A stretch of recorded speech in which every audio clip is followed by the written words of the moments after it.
Hi, Sagittarius, Sun and Rising. Welcome to your April 2024 Astro Update. It's Rena here. Sun and Sag, baby. And anyway, I'm really pumped about April, and I'll tell you why. First of all, there's going to be a solar eclipse in Aries, and Aries happens to be a fellow fire sign. So we're talking about a trine, and a trine is really a sweet angle. And that means that things can manifest more easily when you have a cooperative angle like that. And this solar eclipse is going to be in a really great area, the fifth house, which has to do with love, creativity, the business that you own, children. It's Leo's domain. It's a firehouse in astrology. And so it's going to be this, and it's like fire energy. It's a solar eclipse. So you can expect to have this area lit up like a Christmas tree. And if there is something that you have been wanting to jumpstart in the areas that I mentioned, did I say the business that you own is the fifth house? But fun activities too, not just. So this is about planting seeds of intention, but really the universe is doing it because it's these eclipses are kind of these nudges from the universe to get us to really initiate something. But it's hard to even say that because it's like the universe is initiating it on our behalf. And in any case, I just think this is a great area for new beginnings. And the only thing is that it's during a Mercury retrograde. On the first of the month, Mercury goes retrograde at 27 degrees of Aries in this fifth house. And if you have some ex in your life, and it could have just been, the fifth house could even be like some kind of a brief fling, but love itself is connected to this area. You could hear back from someone. And that could, there's a lot of energy in this fifth house, so that could be very interesting for your love life. Let's put it that way. On the 4th of the month, Venus goes into this sector.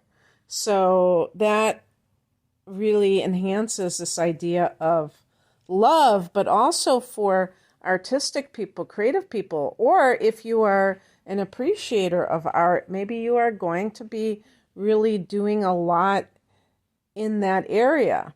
And by the way, it doesn't mean that you have to be the best at something. You could just be more creative at this time and enjoying doing it. This can be money that you earn through creative pursuits, too. On the 8th, the solar eclipse at 19 degrees of Aries in this sector, jump-starting creative projects. It's almost like saying, if not now, when? When are you going to do this? And it gets a lot of traction being a solar eclipse. It's supposed to be the power of 3 new moons. So even though Mercury is retrograde, it can still be a great time to be planting seeds in this area of life. You may find that if you act on it after the retrograde is over with, which is going to be on the 25th of the month, that you gain more traction, but at least you have a jumping off point. On the 19th, the sun goes into Taurus, and this is like a totally different type of house. This is Virgo's domain in astrology, the 6th house. It has to deal with the work that you do. So even just employment issues in general. It's the house of your daily routine. So, your to-do list, your schedule, like how you order your time management.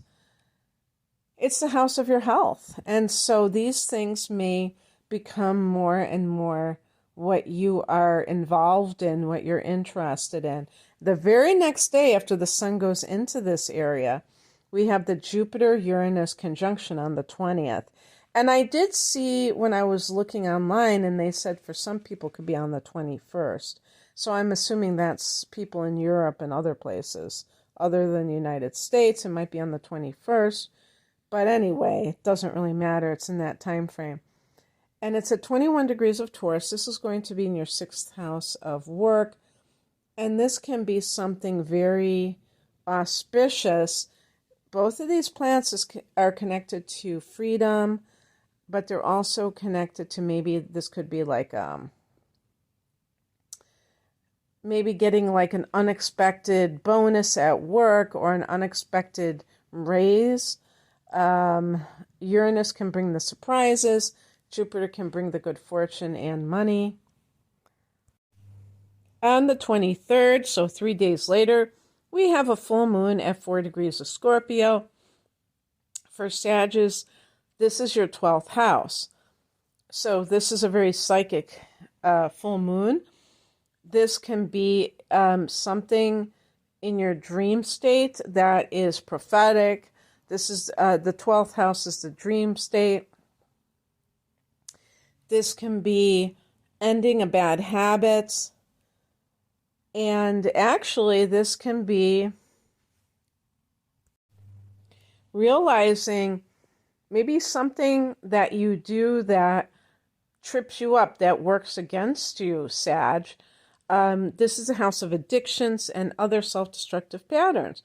So here we have this Jupiter-Uranus conjunction in the opposite house, the 6th house, which can be physical health, the 12th, health. The 12th house can be mental health. And, you know, because it's almost like winning the lottery, the Jupiter-Uranus conjunction, but in the 6th house, it might be with health.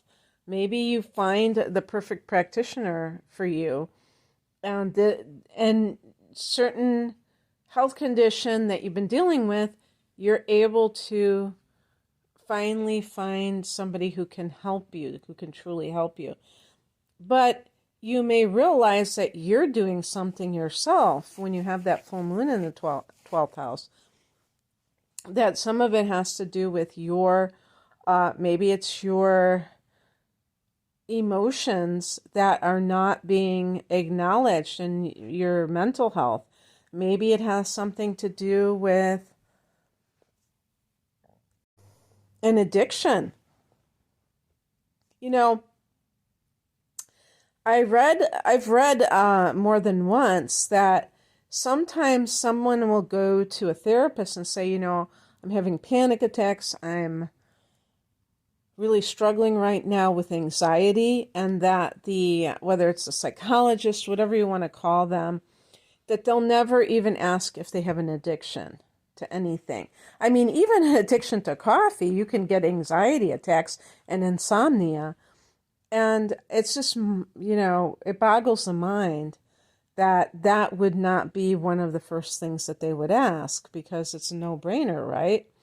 Sometimes there are certain habits, bad habits that somebody has, that they don't even realize are the cause of their, you know, problems with anxiety. And then what's going to happen? They take other things for the anxiety and never get to the root cause. So, and I know, and by the way, I realize that there are multiple reasons for anxiety. So I'm not saying that that's the only reason. But it's like, it's something that should always be asked of. Like, when somebody is complaining about these things, it's like, okay, well, what is your lifestyle like? What are you eating? What are you consuming? That could be, at the very least, creating some of these issues for you that are psychological in nature, but they're based on certain habits. The 12th house is also the last house, so this can be a great time to tie up loose ends.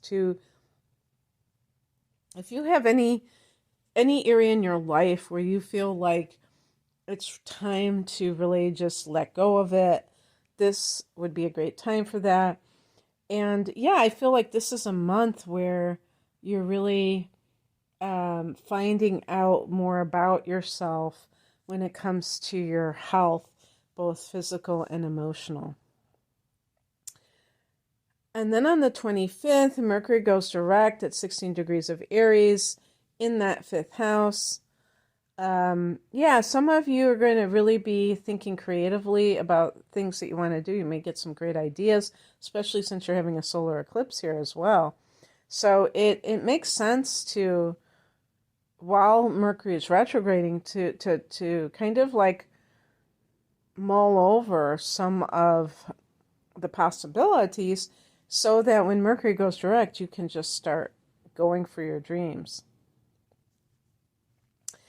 On the 29th, Venus goes into Taurus, so Venus goes into that sixth house.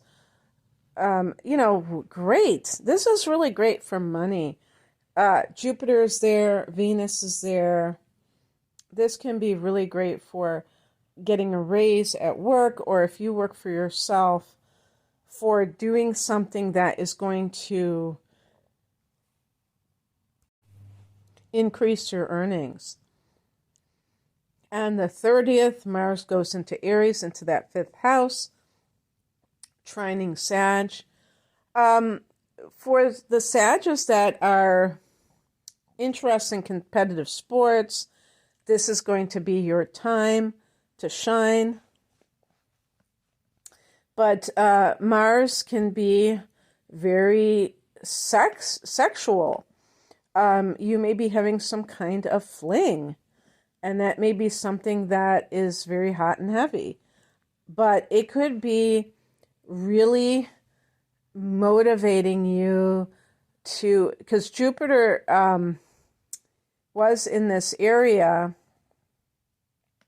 before, and that could have made you more prolific in terms of your output, but this really gives you the motivation to go after something that's connected to this house. It might be going after a certain person, but it can be going after, maybe you're trying to conceive a child. The fifth house can be conceiving children. It could be your creative projects that you're just going for it. So all in all, a really neat period of time. I hope that you have a lot of fun this month, Sag. If you would like a private reading with me, the link is below. Take care. Bye.